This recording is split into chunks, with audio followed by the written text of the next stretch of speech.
Véritable success story de la radio Espace Guinée, les Grandes Gueules, détentrices des meilleurs scores radio en Guinée, de la meilleure émission talk show, a donné le créneau horaire du départ au bureau et du retour à la maison, récoltant depuis des années consécutives le titre d'émission la plus écoutée en Guinée, toutes catégories confondues. Un grand total de plus de 5 millions d'auditeurs ont été fidèles au talk show Les GG, diffusé jour après jour sur toutes les stations du réseau Adafo Média de 9h à 10h30, un exploit qui restera longtemps dans les annales de la bande FM en Guinée. Allez, encore 10 minutes à passer ensemble, évidemment, sur Radio Espace, dans cette émission Les Grandes Gueules. Évidemment, après on parle politique maintenant, on s'intéresse à l'UFDG, tu nous apprends. Oui, il se passe qu'au niveau de l'UFDG de PITA, il y a un scandale, une forme de scandale donc, qui vient d'éclater. Ouais. J'ai dit une forme de scandale parce que ça n'est pas totalement un. Ouais. Je m'explique. Il y a ces manifestations donc, qui ont été organisées par l'UFDG à PITA pour un peu contrecarrer les plans du gouvernement à travers le mois de reconnaissance et la finale du tournoi doté du trophée du président Alpha Condé. Sous l'initiative bien entendu du ministre Mokhtar Diallo. L'idée pour l'UFDG c'était quand même de montrer que PITA reste et demeure un bastion imprégnable pour l'UFDG et que c'est le seul parti donc, qui est aux commandes à l'UFDG. Les Grandes Gueules. Des initiatives avaient été prises dans le sens à organiser une manifestation gigantesque. Oui. Des responsables donc, devaient partir de Conakry pour arriver à PITA et des moyens ont été dégagés. J'ai pu mener une petite enquête là-dessus hier. J'ai pu comprendre que 30 millions ont été dégagés donc, par la direction de l'UFDG, mise à la disposition du trésorier Malado, qui est aussi originaire de PITA. Donc c'est lui qui a conduit la délégation pour aller à PITA. Il se passe que lorsqu'un tel budget est dégagé, donc il n'est pas, on vous dit pas comment vous dépensez. Okay. C'est laissé à comment on appelle ça, à la gouverne. Ouais. Voilà, la gouverne de celui qui connaît la mission, parce que partout où vous passez, vous faites dans le social. Parce que vous avez beaucoup de familles qui ont perdu leurs enfants ici à Conakry. Vous arrivez sur place, vous trouvez qu'il y a eu des cas de décès. Donc il y a ce pan social là qui absorbe une bonne partie du budget. Alors on raconte que M. Malado, le trésorier national de l'UFDG, a détourné entre 25 et 30 millions de cet argent. Or, tout l'argent, c'est 30 millions. Ouais. Ça veut dire qu'il n'aurait dépensé aucun franc de ce montant dans le cadre de la mission qui lui a été confiée. Okay. J'apprends que l'objectif, donc, c'était ce qu'on ne dit pas réellement, mais c'était de saboter les actions du gouvernement, donc de la mobilisation qui était Mokhtar Diallo. Les Grandes Gueules. Sauf que ça n'a pas tourné rond, ça a tourné au fiasco parce que le député uninominal de l'UFDG de PITA, qui est donc normalement qui devait avoir une prise sur PITA, n'était pas sur place. Donc lorsque la mission se rendait sur place, lui il était du côté de Djibouti, il aurait dit qu'il fallait l'attendre qu'il arrive avant de prendre une quelconque initiative. Finalement, aucune initiative n'avait été prise, donc ça a échoué. L'UFDG n'a pas pu mobiliser comme elle le voulait. Et finalement, donc c'est pourquoi ça donne la force, ça donnait la force à Mokhtar Diallo de dire que la situation est en train de basculer du côté de PITA. Aujourd'hui, donc, c'est que j'apprends que M.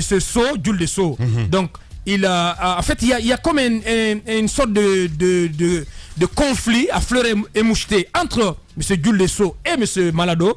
La raison, c'est que M. Malado serait en position d'être positionné comme le candidat de l'UFDG pour la prochaine députation à PITA. Ouais. Or, M. Jules, qui est député uninominal, donc il était plutôt tenté à être porté au niveau du conseil régional, du conseil régional donc de la région de l'Abbé. Ouais. Sauf que voyant que cette démarche n'aboutirait pas, parce qu'aujourd'hui le gouvernement n'est pas dans l'optique de mettre en place les conseils des quartiers et les conseils régionaux. Donc il verrait ainsi ce plan donc mis en échec parce qu'il ne pourrait pas être élu à la tête du conseil régional et il fait rebelote. Il veut donc se représenter comme député uninominal de Pita. Donc, vous voyez un peu, c'est une guerre ouverte entre M. Malado et M. Jules Desso.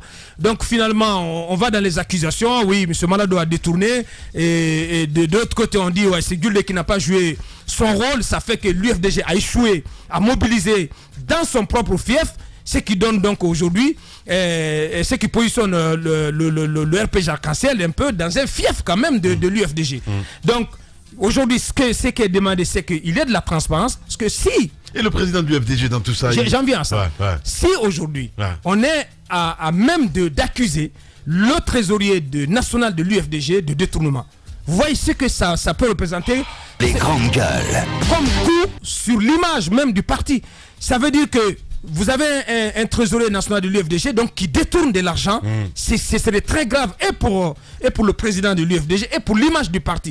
Tous les militants, aussi bien en Guinée qu'à l'extérieur, qui se saignent aux 4 veines pour contribuer au fonctionnement de ce parti, donc qui mobilisent de l'argent, ça veut dire que leur argent est régulièrement détourné. Donc, c'est pourquoi le président de l'UFDG a demandé à exiger de la transparence dans cette affaire. Le montant n'est pas aussi important, 30 millions, mais si c'est détourné, si ce n'est pas de l'accusation fortuite venant de M. Jules Desso, il faut donc que la lumière soit faite. Alors si M. Jules Desso aussi n'a pas joué son rôle, et il a joué à de la duperie, et finalement l'UFDG a échoué à mobiliser, donc à mettre en échec la mobilisation qui était initiée par le RPG, donc le pouvoir en place à travers M. Mokhtar Diallo. M. Jules aussi doit s'expliquer.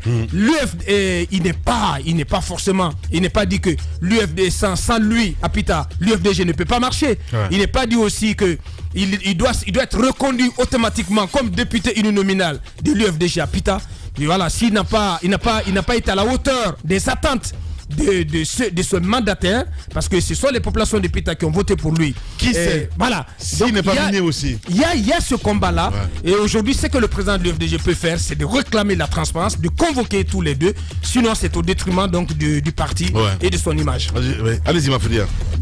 Alors, c'est vrai que ces cas de corruption... C'est à dormir debout. Oui, c'est à dormir debout. Trésorier national quand même. Ben oui, donc ça veut dire qu'il y a eu beaucoup de détournements. Qui sait? Ça commence toujours par des petites sommes comme ça.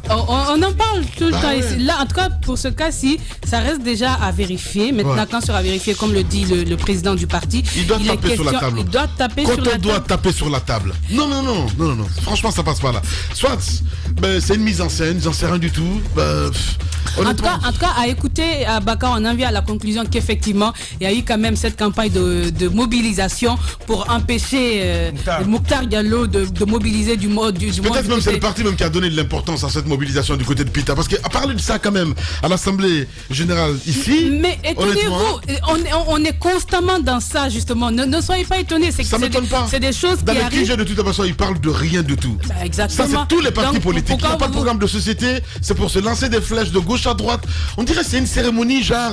je n'ai rien contre les femmes, mais... La danse au village. Voilà, c'est un peu ça en fait. Alors ne vous étonnez pas qu'on ait sorti vraiment de l'argent pour pouvoir empêcher le travail que Mokhtar Diallo effectuait de ce côté. Mais la conclusion d'Abakar, je suis totalement d'accord. Je ne dis pas beaucoup. Ce que je dis, c'est qu'il est important que du côté de l'UFDG, on puisse clarifier parce qu'encore, l'UFDG, c'est de l'opposition.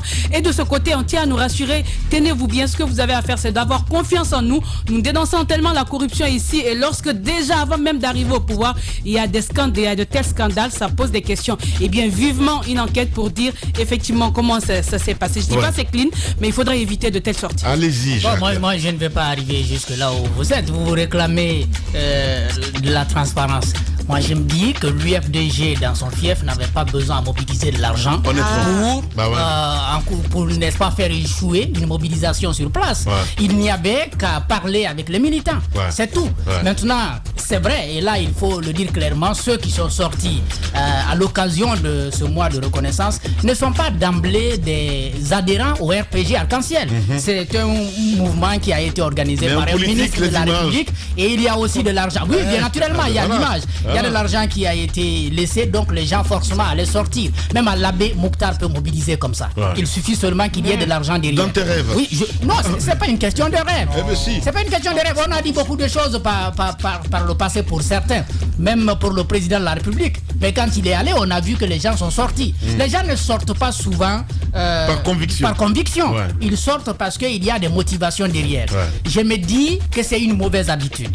On dénonce le pouvoir, ou disons le parti au pouvoir, de donner de l'argent pour se faire accompagner. Si l'UFDG joue à ce jeu, c'est déjà mal pour un parti d'opposition. Je crois qu'il y avait autre chose à faire que de sortir de l'argent. Ah oui, allez-y Moussa. L'argent ne doit pas tout régenter. On ne peut pas quand même, je pense, dénoncer la corruption à tout vent et être aussi incapable de faire la lumière sur la gestion des montants aussi minimes.